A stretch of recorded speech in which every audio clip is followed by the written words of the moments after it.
മദ്യപാനിയായ ഭർത്താവിനൊപ്പമുള്ള ജീവിതം ഒരു സ്ത്രീയെ സംബന്ധിച്ച് നരക തുല്യമാണ്. ഇങ്ങനെ എത്രയോ വീടുകളിൽ യുവതികൾ ദുരിതജീവിതം നയിക്കുന്നുണ്ട്. കണ്ണൂർ പയ്യന്നൂരിലെ വിനയ എന്ന യുവതിയാണ് ഇതിൽ ഒടുവിലത്തെ ഇര. ഭർത്താവിന്റെ മദ്യപാനവും സംശയരോഗവും കണ്ണീർ മാത്രമാണ് അവൾക്ക് സമ്മാനിച്ചത്. ഒടുവിൽ അയാളുടെ ക്രൂരതയ്ക്ക് ഭാര്യ മാത്രമല്ല മകനും ഇരയാകേണ്ടി വന്നു.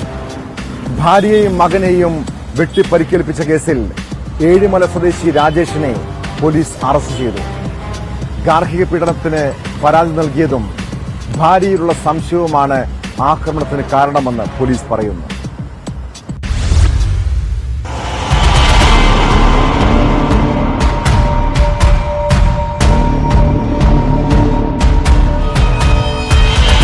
ഭാര്യയെയും മകനെയും വാക്കത്തികൊണ്ട് വെട്ടിപ്പരിക്കേൽപ്പിച്ച യുവാവിനെയാണ് പോലീസ് അറസ്റ്റ് ചെയ്തത്.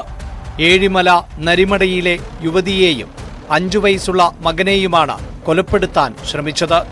പ്രതി രാജേഷിനെ ബാലാവകാശ സംരക്ഷണ നിയമം ഉൾപ്പെടെയുള്ള വകുപ്പുകൾ പ്രകാരമാണ് പയ്യന്നൂർ SI കെ സുഹൈലും സംഘവും അറസ്റ്റ് ചെയ്തത്. തനിക്കെതിരെ ഗാർഹിക പീഡനത്തിന് പരാതി നൽകിയതിന്റെ വൈരാഗ്യവും ഭാര്യയെക്കുറിച്ചുള്ള സംശയവുമാണ് ആക്രമണ കാരണം എന്ന് പ്രതി പോലീസിനോട് പറഞ്ഞു.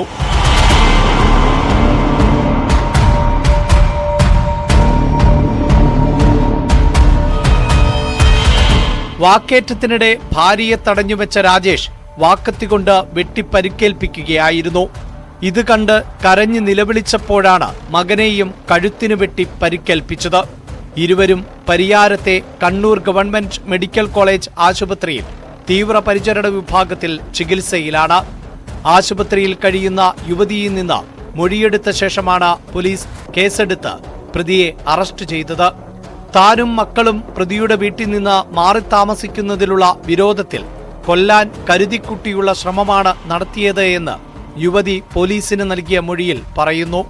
സ്ഥിരം മദ്യപാനിയാണ് രാജേഷ്. കോടതിയിൽ ഹാജരാക്കിയ പ്രതിയെ റിമാൻഡ് ചെയ്തു. ന്യൂസ് 18 പയ്യന്നൂർ.